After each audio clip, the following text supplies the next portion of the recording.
Okay. Yeah. We're gonna start? Okay. All right. Yeah, all right. Okay. You know, Russ, here it is, the fall of 1990. You know, it's 56 years ago that you started business. You're 76, I'm 69. And you know, people ask me every once in a while about something, about how Russ has started. You know, sometimes I don't always have, I don't have the exact answer. Remember, you just turned 20. I was 13 years old. And I was gone for a couple years. So there's some things that I don't remember. Now, Russ, my brother Rick, I think, was driving by this spot, and he noticed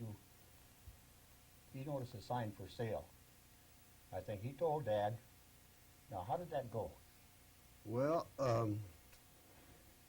Rich was on his way to, he lived in the area, so he noticed it was for sale, so he stopped by there, and where he ever got his wife wasn't working, so I think he had his wife in mind and myself, that maybe we could be occupied by getting involved in this.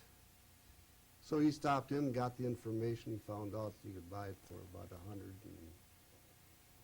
$137. Yeah, Rich's wife was Meta. I'll refer to her as Meta. Anyway, she and I, it was set up so that she and I would run it. And of course, I didn't have any money. I guess Dad and Rich paid for it, about $130 some. And we went to work. Sales, we took in from $3 to $7 on a Saturday. Saturday was the biggest day always.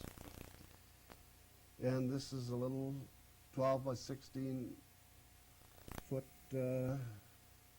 portable building with no rough 2x4s inside. The equipment inside included a tin stove for heat. You could basically, all you could burn in it was a little wood and paper, cardboard, and that's really the only thing for heat. And as far as the equipment goes, it had a 3-burner gasoline stove, not gas, gasoline. And it had a little gasoline extra right on the end of the, I was playing with that gasoline all the time. And it was 3 burners, offset with 1 frying pan and a double boiler for keeping the barbecue meat warm in. And it was all cocked over 1 burner, which was burning all the time just to keep things warm. And other equipment included, about 5 old kitchen chairs and a small table. And we had no telephone, no water heater. Interior was all unfinished, just 2x4 studdings. And I guess we had a cooler, pop cooler. Yeah, that was we had a pop cooler, yeah. That was one of those old-fashioned ones where they was, you had the two covers on each side, Yeah. a chunk of ice in the corner, and you set the bottles of pop. But in the early, that was back when we were in production. But now, you know, you mentioned to me once that that gasoline stove, that if the water would boil over. Well, yeah, then you ran out of the building. Yes, you did. The fumes came out of it, so you just took one leap and out of the building because you choked. And then the sink was made from the bottom was the bottom section of a Maytag washing machine. Yeah. Yeah, that actually is a Maytag washer, and they just pull the centerpiece out, and we just wash dishes in there. But there was a good refrigerator, I'll say that. Yeah, there was a Frigidaire refrigerator. A little one. A small one. But that was really pretty good. In fact, I think you gave that to the folks later on. Yeah. And we had that. That was our first refrigerator at home also. But that was a Frigidaire refrigerator. And it was small, but a good one. But no, then I can see why you start right away. You made plans to enlarge because you really didn't have much when you started there. So we had the reason we enlarged so quickly was basically because we were being broken into every weekend. We come back there Monday morning, the cigars would be gone, cigarettes would be gone, and hey, this can't go on. So my dad said, well, let's put a little bedroom on the back, and we'll put a little addition on for a little more room. So we put this on, and then I slept there all the time, except I'd go home one night a week. And then that one night that I did go away, and later, that's when somebody broke in too. They knew that I wasn't there, so then they broke in the back window. I remember that when you built, when you framed it in, you put bars. They put iron bars through the back windows so that there wasn't room for anybody to crawl through the back windows.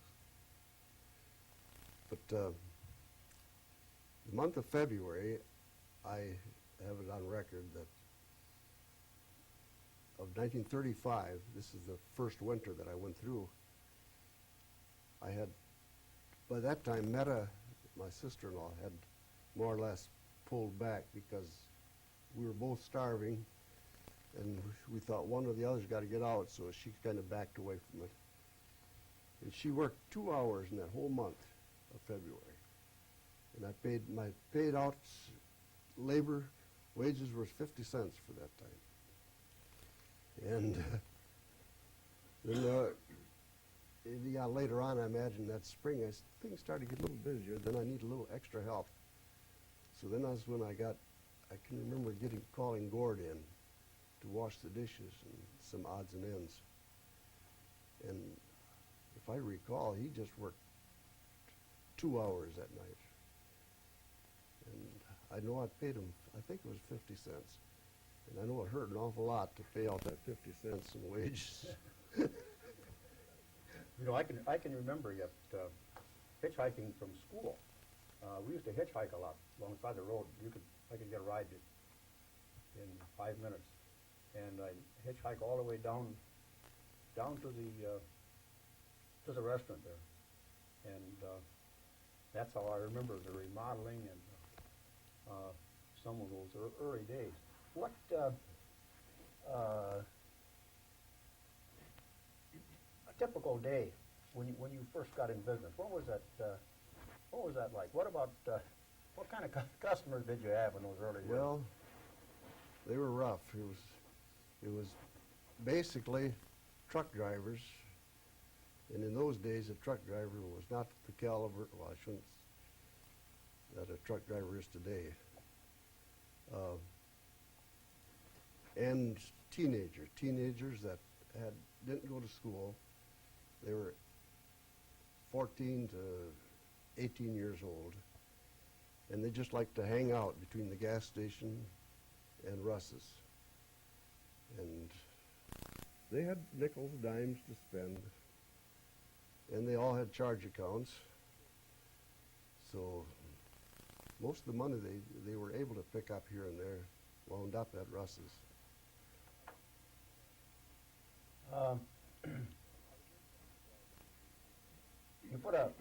I remember that once you got this remodeling done,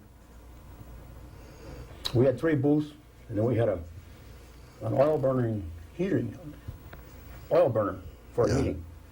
And that was right next to that one booth. And I remember being there one day, and those kids they go to work and they'd take a pepper shaker, they'd take the cover off, and pour that on that hot oil burner, and that was a little bit. You got about the same reaction as when that gas stove went out, because you couldn't stand it in there.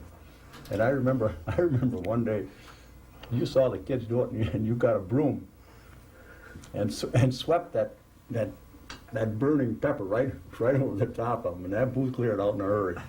But that oil burner also was they have a pot on the bottom, and once you turn it, when it started getting cold at night, you turn it on, and then you flip the switch so the oil would start running in the pot in the bottom. But it always took a couple minutes for that. You had to wait a half a minute or a minute, and then if you got busy, you didn't light it quick enough, that pot would get quite a bit of oil in the bottom. Well, then you'd throw a burning napkin in the bottom to get that thing burning, and you're busy with customers, and you're trying to get a little heat in the place, and then that thing would really start getting hot, because all that oil had to burn out of there, and that stove would just dance on the floor. Yeah, it jumped a lot, I know that. But Then how many years did we work before we even had a hot water heater on the outside the building? I think about 3 years. Then we installed a water heater on the back side of the building. Because of space, you had to mount Yeah. that. We had to mount that on the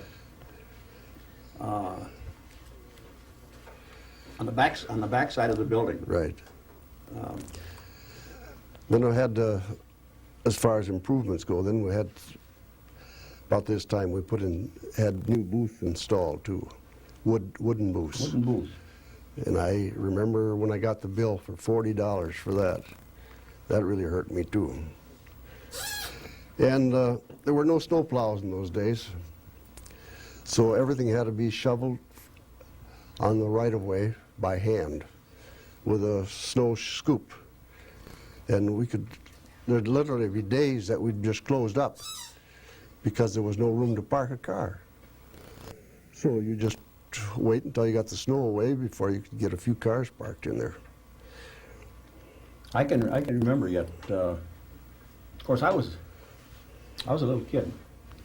I was 13 when you bought it, and then I can remember hitchhiking from New Groningen school. So that was before that had to be within the first year or two. Yeah. After you started. But I can remember trying to push snow outside we had a big snow pusher about 3-4 feet wide, and that you start working on a whole driveway or on a whole parking area in front of the building, that really gets to be work. Then John Zuroff and I switched off too a lot. I mean, he'd help he'd run the restaurant while I went to town maybe for some supplies or the bank, and vice versa. I'd watch the gas station while he had to do something. And You had to pump gas too? yeah, I'd pump gas in between. Oh yeah. Okay, we're gonna cut here just for a second. All right. Okay. It's going great.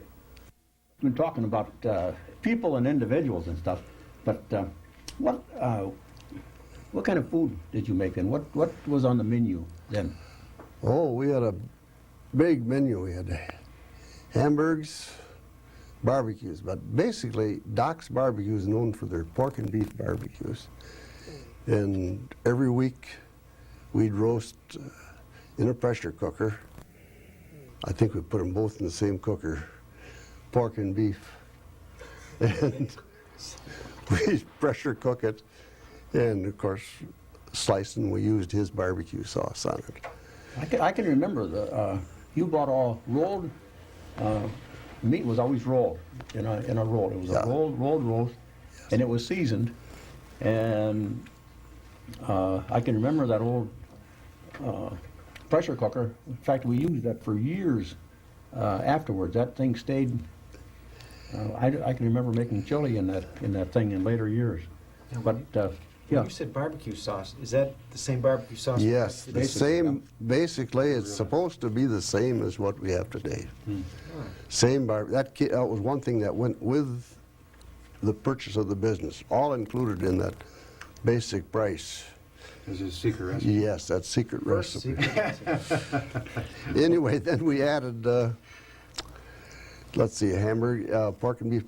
We had soft drinks, pop and milk. Sold milk for a nickel a pint, 5 cents a pint. We were the only place in Holland that served a whole pint of milk for a nickel. And it cost me 4 cents, and I sold it for 5. So I made a whole penny on that. And What was pot then? What did you pay for pot? 3.5 cents, And then you sold that for a nickel also? sold that for a nickel, yeah. It was, pop was 72 cents a case, plus the bottle deposit. If you didn't get your bottle, you lost money, if you didn't get your bottle back. Then we innovated some new items, spaghetti, a little can of spaghetti with a hamburger, a little onion. Sold that for 15 cents, with toast too. And pork chop dinner was 2 pork chops with fried potatoes and vegetable, bread and butter was 35 cents. A hamburger steak was 25 cents. Now, we ran that for a few years, then we dropped it. We went right back to just sandwiches. but see, I think that as the years went by, you start getting busier, and making dinners. That was a Couldn't handle frying the potatoes and things no. like that. That's right. God, I remember frying potatoes on with the old fry pan. You could flip those things Oh, pretty yeah. good. But As far as learning the business, I really knew nothing about. I'm going back to when I started. I knew nothing about it. I can remember asking Doc Hansen, the owner, the first owner. I can remember him.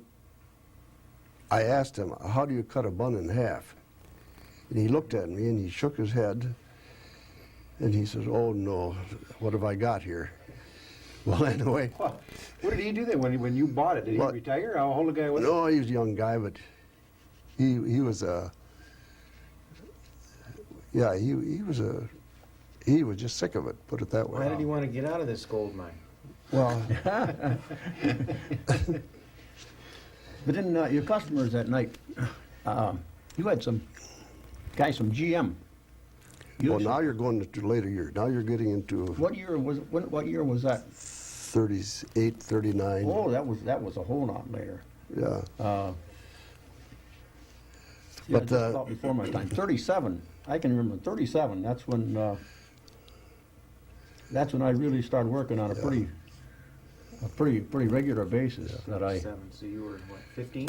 16? 15, 16. That's when things really started to go. Yeah, because I remember good that I don't know why I was on a night shift.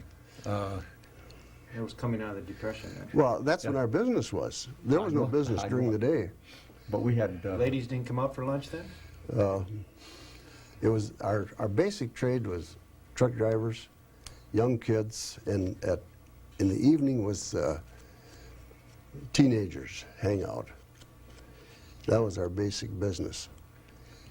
That was all car service in though. And You had- and you then started yeah, car service. slowly on the car service. We started with one tray, and as business grew, we put lights outside and extended them down the highway. All of our business was done on the right-of-way itself.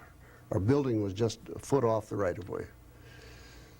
So, and as far as learning the restaurant trade, I think Well, I know, learned everything from watching other successful operators.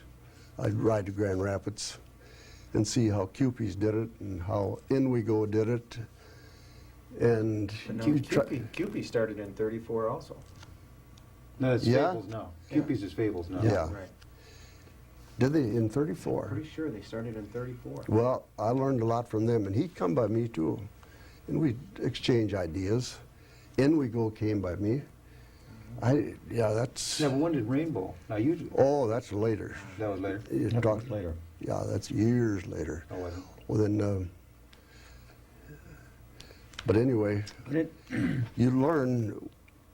I can say for myself, I learned more from other people than. Of course, I didn't know anything. And I couldn't teach you anything, that's for sure. You had to pick it up. But, you know, you start getting busier. I can remember, you would close up at night, and I can remember coming in the morning, and I know you'd be sleeping right back in the back corner. I'd work through noon hour, and then you had just bought a new 1937 Pontiac, and I remember that you'd work in the afternoon, so I could take the car home. I really had it made there that one summer. Yeah. That had to be the summer of 1937 because You said for lunch. Were you open for breakfast?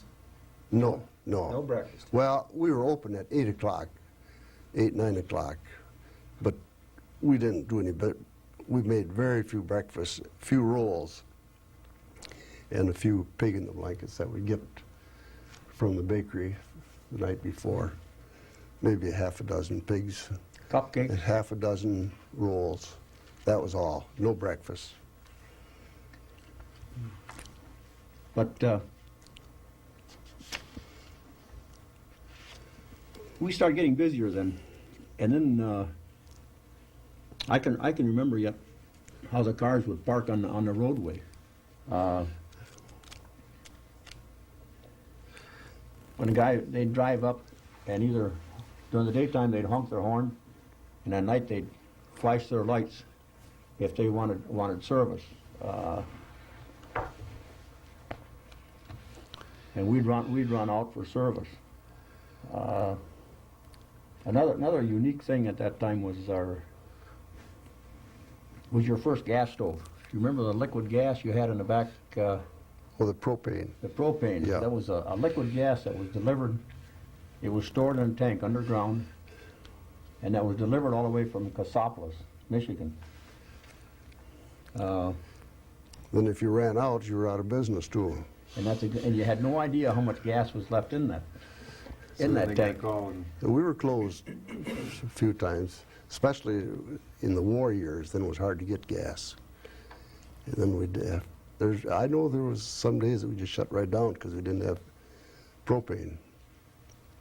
Okay, what year did you build your house across the street? We built that in, I'm sorry, we're going to break here a second. Oh, No, you didn't that's- pay off. well, we paid off. Well, you pay off. Sure. If you get a- pinball has changed then. Yeah, 35,000. If you could bring up a score of 35,000. Oh, I didn't know that. So now, are we starting it? Did your parents ever come down to eat, or you ever see them? Did they ever? Never. My folks never ate there. My dad would stop in once in a while for a cigar, but they wouldn't think of eating out. Nobody did in those days. I mean, it just wasn't. You don't do this. as a family. Nobody ate out, except kids. Oh, yeah. No, Dad was down there. He did all remodeling in this, Yeah. those additions and stuff. But now, I asked you, when did you build your house across the road? 1939. 1939. That's when, see, I'd been there 34, So it was 5 and years. my wife, Julia,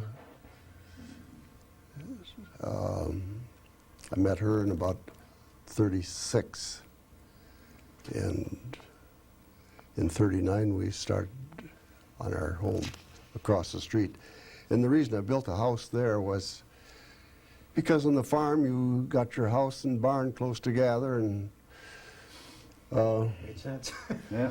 it just made sense that I didn't have to have a car to go to work. So if I built right across the road, I could just run back and forth. And in those days, it wasn't busy enough to be there all the time, so I could go home, mow the lawn, and if a car drive up, I'd run across the road and take care of them. So always, did Mom, when did she go to college? She went to college. When did she, She graduated in '38, so she was in college. So how long did she go to school? That was just a year or two, or? She graduated from Hope in '38. So 4 years? She taught 2 years. She went 4 years to Hope? But I didn't know her when she was first in Hope. Oh, Now, war years, what were the war years like there? I worked until I was about 1940. Then War years were, of course, hard to get help. And I was even A1 for a while. I was ready to step into going into the service. Then Julia was going to take over. That was in 1942, I guess, 43. But that never materialized, so I was fortunate to be able to stay right on the job. now why weren't you called? Too old, or? I was too old, and we had a daughter that was, Darlene was born after December 7, So you got, so Okay, then 1945, I can remember good. The war was over. I came back in December of 1945, and I can remember then that Meta was going to go. She wanted to go to traveling. Meta and Jenny DeVray were working daytimes in the morning. It must have been quite busy. So she asked me to work for her when. Meadow was still working in 1945 then? Yeah, she was working mornings for the coffee trade. Mm. See, Russ would sleep in the morning. You'd sleep in the morning yeah, right. because you'd close up at night. You closed up at night, so you'd sleep in the morning. So then Meta asked me to work for her.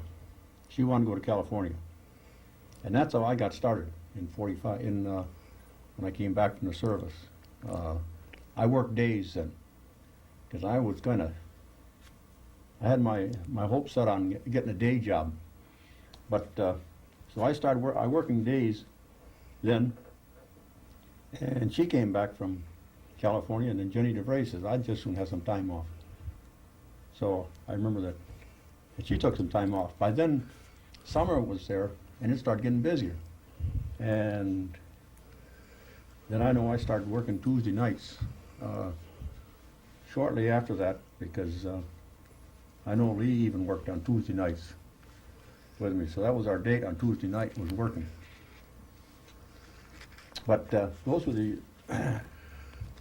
it was pretty busy out. I know that we'd... Perfect. Now how old are you here? 24, 25? well, 23 23. when I came back out of the service. I got to go back a few years now just to get this in. We had no checking account, no, everything was cash out of the drawer. And when it's sales tax at the end of the month, I'd have to go to the post office and make out a money order for $3-4 to cover the sales for the month. But it was all money orders. It's the only thing I worked with for the first, I'd say the first year or two, or several years. No checking account. how often do you mail that in then? Once a month. Once a Once a month. Okay, go ahead. Well, because I can remember, yes, you had one of these self-help accounting systems, and you did that at home. Oh, yeah, my own bookkeeping. That's of course. I thought you did that in a spiral notebook. This was later. This was a more advanced system. Yeah, I can remember that spiral notebook real good. Every night you'd check out. subtract all your paid outs and try to make your cash register balance. Yeah, there was no cash register though, just a drawer. You had a drawer, but we had I'm trying to think back when we had the first cash register. Well, let's see, it's about in 19, I know you tried to buy property around there. You tried to buy that little triangle across the road. There was just a little bit of piece of property. That was, I mean, just north of his house? That What street is triangle? that on? What is It's it? where- What is where- it? it's where What those is it? gas What is the pumps- name of that street? Yeah, that triangle north of his house where he built Yeah. it. Chicago Yeah. Drive? Well, anyway, when I built the house, I figured there was enough room on the corner to move the lunchroom on to, if needs be, right That's on the highway. Highland and Yeah, Chicago Drive. but as business grew, I knew that wasn't good. So then I went down the road 2 blocks and bought the house right on the corner where we are today. And I think it was about $6,500. That's Chicago Drive and... Chicago Drive and 8th Street. Or 8th Street, yeah. Yeah. And when I had bought that, I guess my landlord found out about it, and in no certain terms, I had 30 days to move and get off. So within 30 days, I had to move off Why, the you didn't like, property. you didn't like that you bought a piece of property? That's right. Well, when he found out I was going to move, then, well, he wanted to buy it. He wanted to buy our place, the going business, and I wouldn't sell it. I wanted to move off. So instead, he built his own place, and within 30 days, I was moved off, and I just went to the corner. Now, the address, what was the address of the old place? Remember? 412 Chicago Drive. see, that was all went to the house. Yeah, Well, that's the house address. Yeah, Now, well, the- across the the road would be location of the building was what? 419, I'd say. I think it was 419 Chicago Drive. That's right where Lemon's used car lot is. Yeah, Was. still is there. 419 is what Lemon uses, or Scotty uses Mhm. right now. All right, So that that's was the it. same address. Same address. Hmm. Okay. Now, let's see once. Oh, yeah, one thing about the We just moving. moved to, Yeah, one thing about the moving, you know, to move in 30 days, it doesn't sound like much, but there was a big house on the corner, a full-size house, and we had to get a mover in from Muskegon. You got to make all those arrangements, get a mover in to move the house off, and we had to move the restaurant, and they had to first get the house off the property, so there was room to move the restaurant on, and that the restaurant was pulled off, I think, on about the 29th day or something, or the 30th day. It was right about in the last Yeah, the day. last day. But how long? I think we were only closed, what, a good week? That I don't recall. It wasn't a long Well, we time, weren't closed very long. because I know when we moved over there, we And then put we a were, basement under. yeah, we dug a basement after we moved it. We ground meat in the basement of that. And we had a kind of a Michigan-based cellar in it. We worked on concrete over sand on one side, and just enough room to walk, but it was all utilized. But when we opened there, it was just, yeah, what should I say? We were just swamped with business. Cars came from every angle, all over. We were just dumbfounded. But we really had it. We really, You must have been, because I had 1947 then. yeah, Oh. so many people coming up to me and say, "Oh yeah, I ate at your dad's original place," and this and that and that. Well, how many people can eat there? I had that yesterday. We had it fixed up real neat. Yeah, we that had, really- with shrubbery in front, and but that when we moved there, we changed our our car service, we could run our car service out the back door. We added a little porch on the side, and also with a basement in there. That gave us a whole lot more room to work, and that place really operated really efficient. And that's when we started French fries.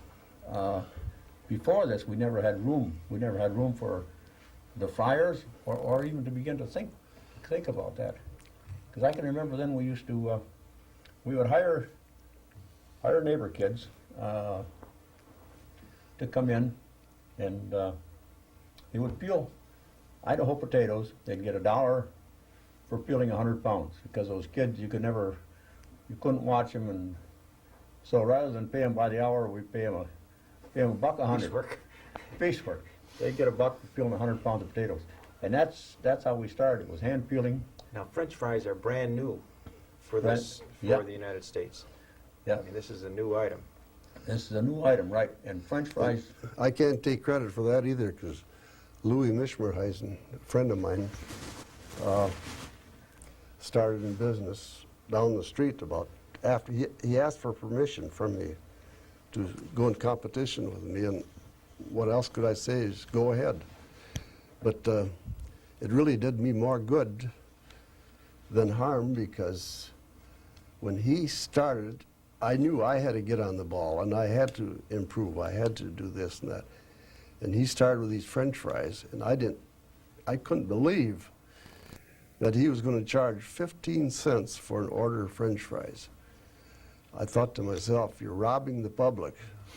So I think I started out charging 12 cents. And I couldn't believe, and they only cost me, I think it cost me about 2 or 3 cents to make them. And here I was getting 12 cents. And I had never worked on a profit margin such as that. So that was by having competition, was really the best thing that ever happened to me. Because right away, he got his girls, he bought them uniforms, and I had never had uniforms. So it shook me up. I got our girls spruced up, and having competition is really a good thing. It really helped us. But that, competition, you had a lot of competition then. We had sandwich shops started up, and B&G. Now, families must have started coming out then. Is that what happened? Yeah, then they started families started coming out. When was and that? That was right after the early, war. Late? Oh, right after the war. After the war, there were, I'm going to say there were 12, 15 drive-ins all around town, all little drive-ins, and they were all quite busy. I remember eating soup. Remember how we used to heat soup? We had Campbell soup and a little, Oh yeah, little. in those days, and hot chocolate. All the hot chocolate we made it with empty an envelope in a malted milk can, and then you pour hot water in there and some cream, and then you had to put it on a whipper. And You wouldn't use milk. no, Did you no. use Well, water? this is quick. The hot water was quick, but making one was all right. But when you start getting 2 or 3 in the wintertime, when it was cold, if you had to make 2 or 3 at a time, you start getting that malt milk can kind of full, and you put it on a spinner. It'd come over the top, and it was all work to make things. And I think in '47 when he moved there, that's when Stan started part-time too, did he? I think he started working part-time in '47. I can remember he was delivering pop at that time. Yes, I yes. can remember working on the building, and I think that was the first time I had ever met him. Didn't he start working out at Louis? No? Yeah, he was working. He there. worked for Louis for 2 years, I'd say. And then one fall, Louis decided that he could run it himself, because in the winter months, business tapered off. So then Louis operated it, and Stan went to work for delivering pop for NICAMP. And that's when, after he was working for NICAMP, he came to work for us. So I really didn't hire him away from Louis. No, in fact, he was working, I think that first winter, he worked in a machine shop. You worked in a machine shop too, didn't you, Gordon? Yeah, When that was was, that? that was before the war. Just before the war. Oh, just before the war you did Before that. the war and during the war. It was Grand Haven? Yeah. well, I got to bring up recipes. You say, where do we pick up our recipes and ideas? But all I can say is that most of our ideas came from other operators. You know, we watched what successful restaurants were doing, what they were serving, selling, and most of our recipes were picked up from homespun ideas, and many of those came from Gord's wife, Leona. Yeah, but this happened actually quite a few years later. No, all through the years. But at this time, we had a very limited menu. Well, the Yeah. hamburgers. Yeah, You still have hamburgers. dinners in too? No, No. When you went no, to the new section, new place, you dropped your dinners and you just went Yeah, back to the no, hamburgers? no dinners, just sandwiches. I know Went that. back to sandwiches. But then you started working on new building, plans for a new building. When, in 47, because we moved in 47, and 49, we moved into that new building. So you must have started working on plans for a new building quite soon after that. Sure did. And that was you built a real monument there. It was a good building, and quite an expensive building, really. We thought it was very expensive. And it was, Had metal sides on it? Yeah, That was probably- porcelain. When was that? When was that? That was in '50s? When did you build that? 49. 49. That was moved in the summer of 49. Moved in So you 49. had to be starting to build in 58, That was a or 48. super modern building. Well, it was all cement floors with, Art Deco. we had Yeah, that's right. That was a big. terrazzo floors. We had, there was air conditioning in there. We really, it was quite a building when we moved in. It seated about, it didn't seat that many. No. How we many had, seat? 32. 32? 32, and I figured out that we had car service room for about 35 cars. Yeah. But I remember, I was just looking at pictures, just a day or two ago, and I noticed the cars, they were parked double in front of the building. But here again, we built the building quite close to the road because we seemed like we always liked to use the edge of the road, even though our road right away. even though our cars were parked on our property, we were built pretty close to the road. Oh, yeah. And the front, we had car service. All our car service was full. We had all the way around the building, down the road a long ways, and then in front of the building, we even had car service. And cars even parked double there. They would park, one would park behind the other, and then but they would stay in the car. So then, if a guy in front wanted to get out, the guy in the back would just back out and let him out. Now that, those numbers, you had numbers set in the cement? Right. Little brass numbers? Yeah. Those are still in that sidewalk that's left in front of the new Easttown. Yeah, we purposely left that part of the sidewalk in, but that car is actually parked double in front.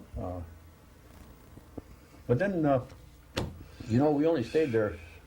We couldn't have been there too long. I know why we. One of the reasons, Smitty was a guy that lived right behind us, and To the east. to the east. And we only had about 25 feet of space to the east of the building. There was just room for one car to drive around the back of the building. Of course, we could park at an angle back there also. But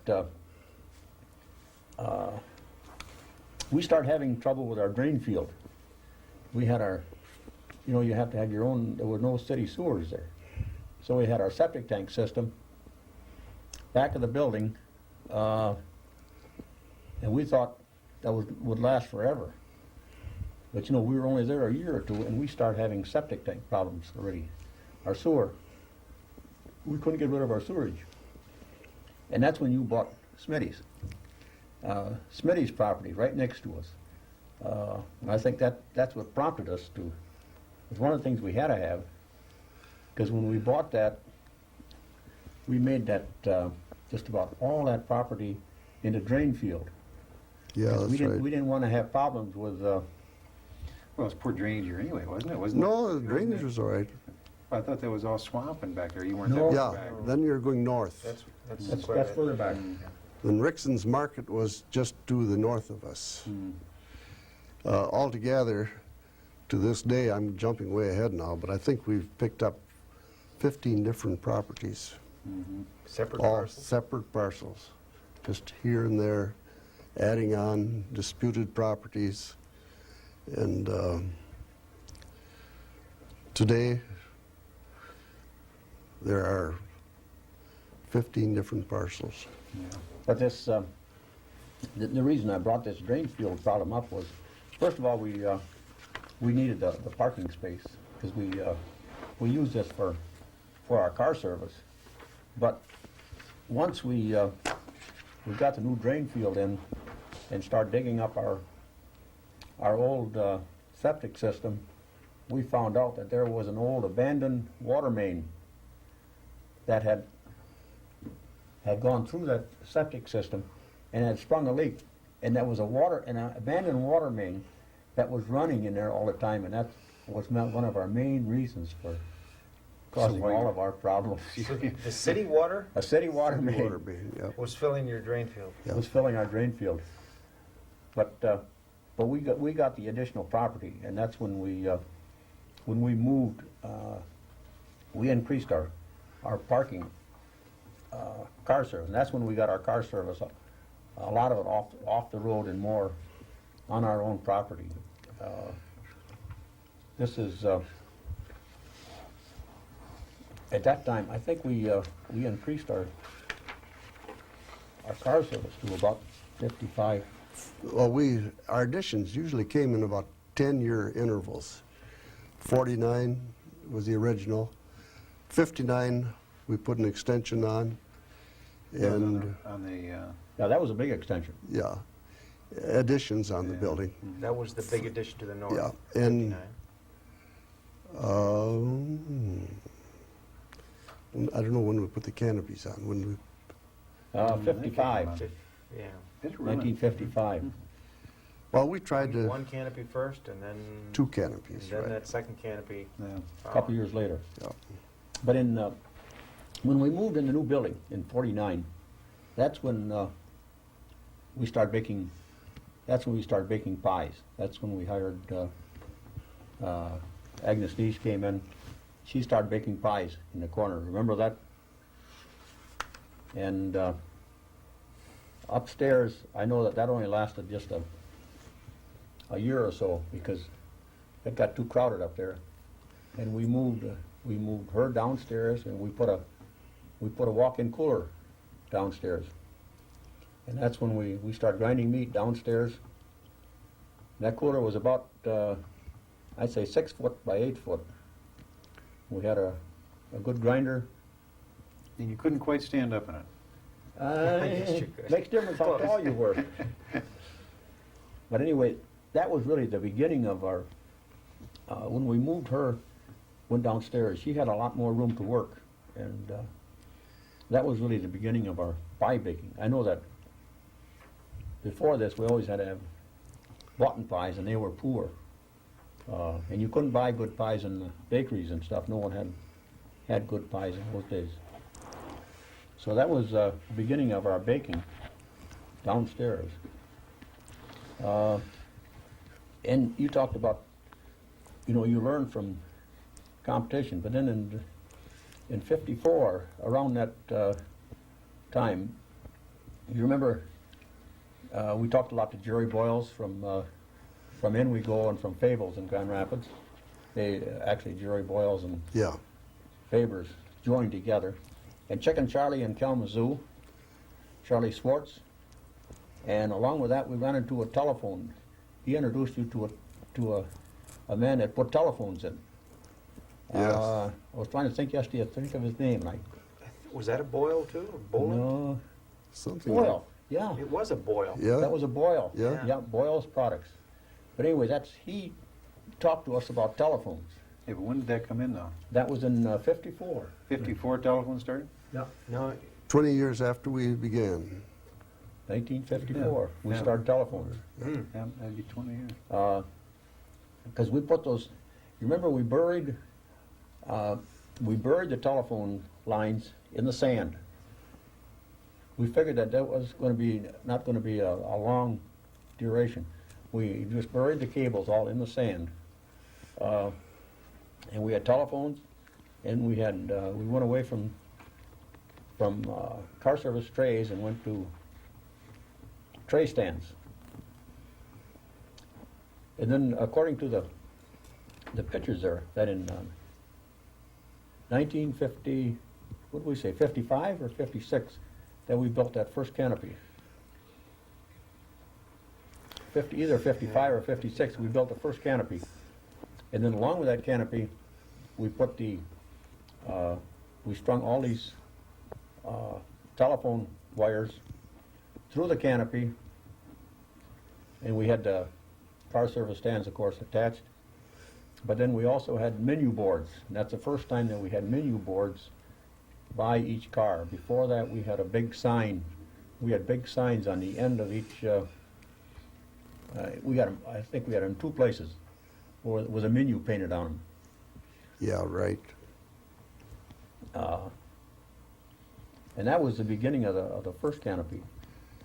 Another thing that we kind of passed over, and that's your finances. Really, you didn't keep track of how you were doing financially so much by the month. You did it at the end of the year. You see how much if you if you were making money, or you knew we always had cash flow. It seemed like at the end of the year you figured out how much money you made. You had no idea during the year how things were going financially. Other than that, as long as we had cash flow, we didn't worry. I know I just keep buying stuff, and he always kept paying for it, so I never worried. Yeah, what year are we in here? Well, this is about in Early 50s. 50, yeah, early 50s. Yeah. Yeah, then Stan would spend all day fixing the telephones. Yeah. But this 54, 55, and then Yeah, in those days it was we were so busy on weekends that we'd have a traffic policeman. We'd hire a private policeman just to keep control and help people getting in and out of stalls. And people actually would fight for a place to park. And the same thing like in the front of the restaurant. Oh, that was bedlam there. People coming in Saturday nights trying to get literally just about fighting sometimes to get a seat. yeah, Did the other ones, were the other ones as busy too? The other drive-ins and? well, they all did pretty well, but a lot of them faded out. Oh yeah, after the war, with all those that started within 10 years, they were just about all folded up. so now the mid-50s, you're probably talking, what was around yet?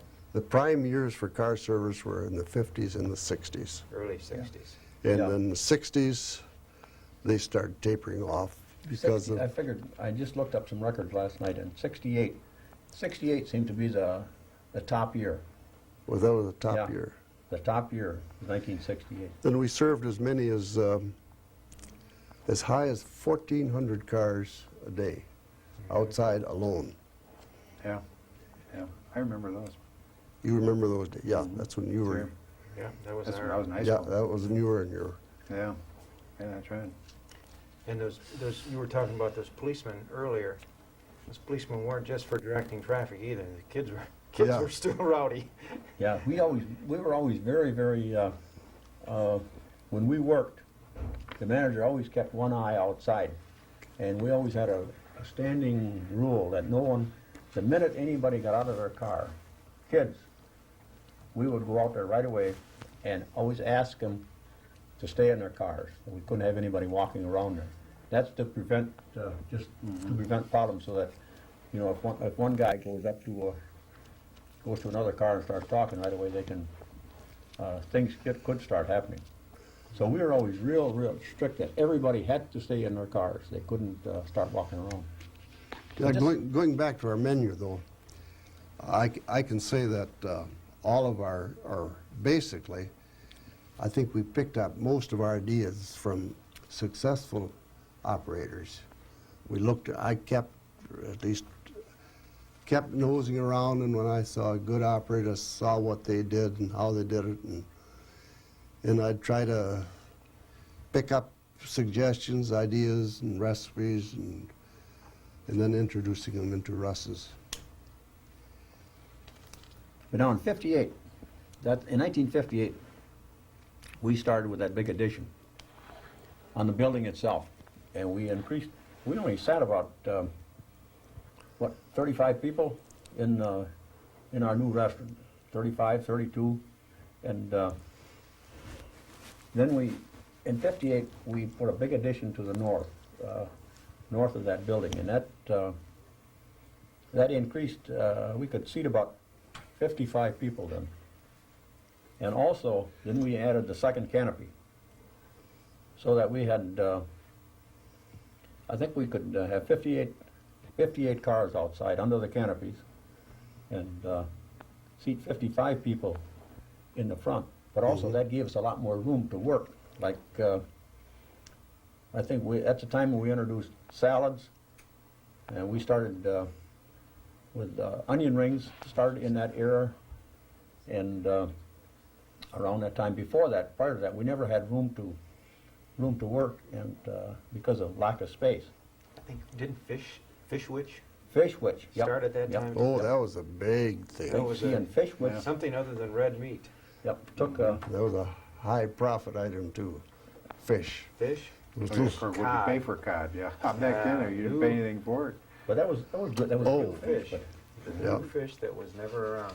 yeah. But that's when, that's the same time that when we got the additional room upstairs, we also got additional room downstairs. And that's our whole commissary, well, actually the commissary started almost in that era, because that's about the same time too. Then Alex and Gill, we hired Alex and Gill in 1960, and that's before that. The manager did he ground all the meat, made the ice cream. Yeah, when Roasted, did that ice did cream, all when did you start roasted. making ice cream? When did that start? That era, In the that 60s. was, yeah. About, No, you were all no, done. no. That had to be 54. Early 50s. Yeah, that's Yeah, right. 54, because yeah. that was in I don't during our remember 20th much- anniversary. I don't remember. I remember the switchboard is over there, but Yeah. I don't, switchboard was where the ice cream machine My was. memories start, we were still making ice cream, because I can remember somebody standing in front of a big machine, Yeah. and there was a valve Yep. that the ice cream would come out of. In our 20th You anniversary. must book. not have done that long then. no, we dropped that. Oh, 5, We maybe did it for 10 years. yeah, 5. That was a big item as long as we had it, but and then when it tapered off, we dropped it. So you must have started that about in the early 50s then. Good ice Yeah. cream must have become cheaper from someone else then. Yeah. You know, you couldn't, We didn't have the room, I guess. And Yeah. Well, I had malt, ice cream mix. That came out of Kalamazoo. And that could have been getting harder to get to. But also, some of the local people started making, we made a sherbet, a special sherbet for making malteds. We made a ton of malteds in those days. Those are all handmade then? All handmade. You know, machines for that then? You remember how they used to, Did you on have- Saturday nights, they just made malteds as fast as they could. That's all they yeah, did, 5 yeah, spindles. 5 spindles, Yeah, right. There'd be a couple of girls Oh, working on right, those. yeah. They'd just make them, they didn't even make them to order, they just made them as fast as they could. Hmm. And everything was, No, Can we move on? Everything was done to Okay, we're gonna